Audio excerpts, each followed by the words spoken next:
I hope that in the next 5 years, the sticker in the corner of your dashboard that says when your next oil change is due, I hope that thing is dead.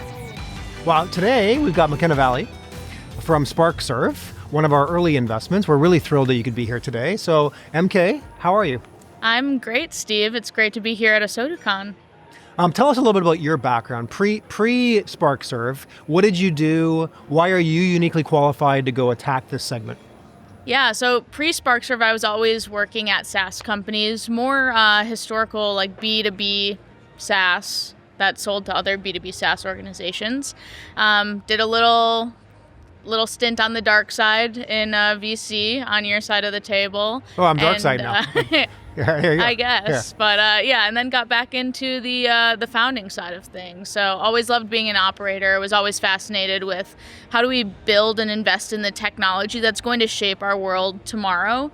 And when we stumbled upon the idea of SparkServ, I think it was just off to the races. My co-founder and myself, we took our background in B2B SaaS, applied it to Automotive, and found something that was so compelling. I don't think either of us will get out of Automotive anytime soon. So you've got a little bit of family DNA in Automotive too. Yes. Yeah. The idea actually came about when I was speaking with my dad. We were building go-to-market software for B2B SaaS organizations. And as we talked to him about it, he spent his career at car dealerships and told us a little bit about the service BDC at his dealership. So we got curious and came into the BDC, shadowed them for a couple days, and were just gobsmacked by what they were doing to simply keep the lights on, to be effective at their job. And they were doing thousands of outbound calls on a monthly basis for like a 3% conversion rate. So we focused in on how do we make the bottom 50% of the reps perform like the top 50%, and it snowballed from there. And what was the technology thesis at that point?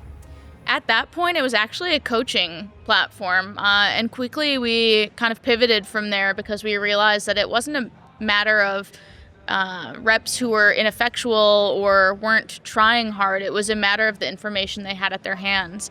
They were able to be incredibly effective if they just had the right info, but it was taking them like 5.5 to 6 minutes per customer interaction to be effective. So from there, I would say within the first 2 months of being SparkServ, we pivoted into process automation to basically automate the research they were doing and make them more effective. And that cut their average time per customer interaction to about 2.5 minutes, down from 5.5, 6. That's great. So help us understand. So you've had a lot of evolution of the company since.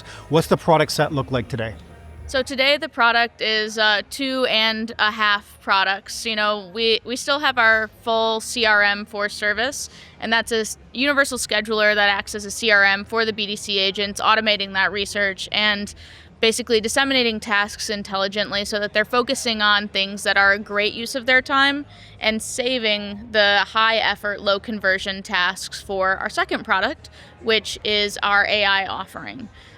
So that is an outbound text-based agent that reaches out to folks who predominantly haven't been in the dealership in the last 7 to 24 months, who have little to no contact with the dealer, and bring them back in for service. And what we've seen is with that, combined with the BDC, we're able to generate about 5 additional appointments per rooftop per day of these historically lost leads that otherwise are still going to the Meineke or the Pep Boys down the street.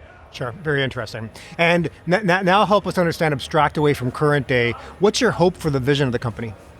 My hope for the vision of the company? Oh boy. I would say I hope that in the next 5 years, the sticker in the corner of your dashboard that says when your next oil change is due, I hope that thing is dead. I think a lot of the failings of dealerships today, or historical struggles for dealers to get market share today, are based on consumer information and them not having enough information or knowledge of what they need to do to keep their car in good shape. So with Spark, I think we'd like to, in the future, have a process by which once you purchase a vehicle from the dealer, we are continuously reminding, educating, and scheduling the customer for their next service so that they feel that it's more transparent, proactive, and consultative, as opposed to what it is today, which is the dealership is an order taker for the appointments that they want to set.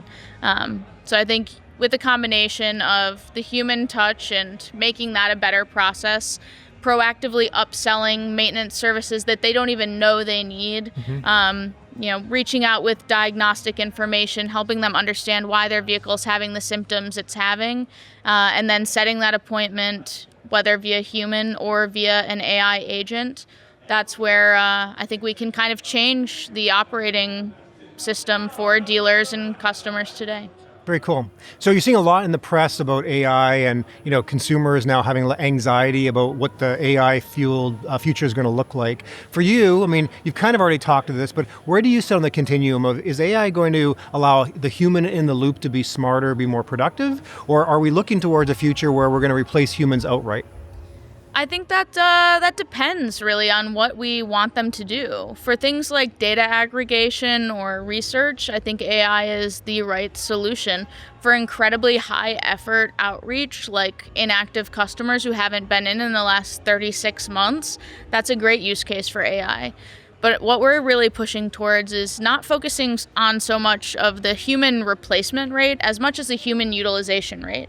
How can we leverage AI to ensure that 80% or 90% of the humans you employ are focusing on revenue generating actions and save the non-revenue generating actions or the high effort revenue generating actions for something that's automated, that runs 24/7, and that's completely on the rails to provide a consistent experience. Long and short way of saying, who knows? But all I know is that if we're making humans more productive and ensuring that we're maximizing the amount of dollars generated versus human capital costs for dealers, then we're in the right place. Very cool, very cool. How long have you been on this entrepreneurial journey now? Just over 2 years. Okay, and what's been the biggest aha so far? I think the biggest aha is maybe less of an aha and more of a curiosity following.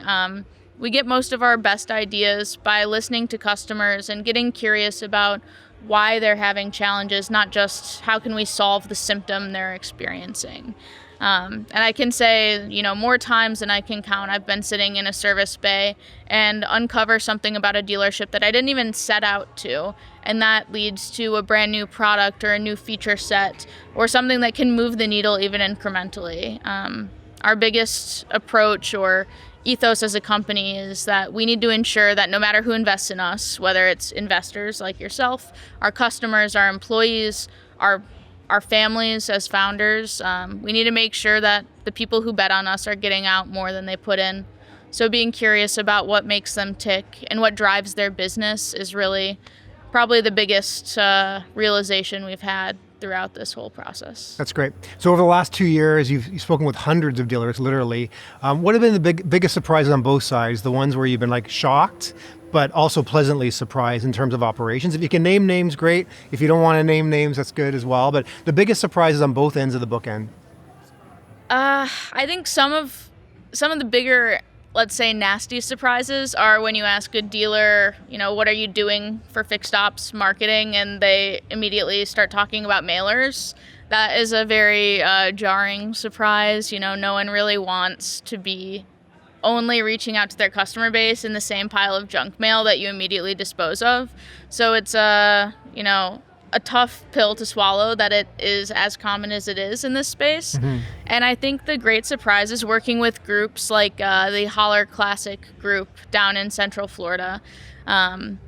It's rare that you meet a dealer where the entire group is reading off the same song sheet, so to speak. I've never seen a group who is as militant about adding more hours sold to their service bays, from the receptionist to the service tech themselves.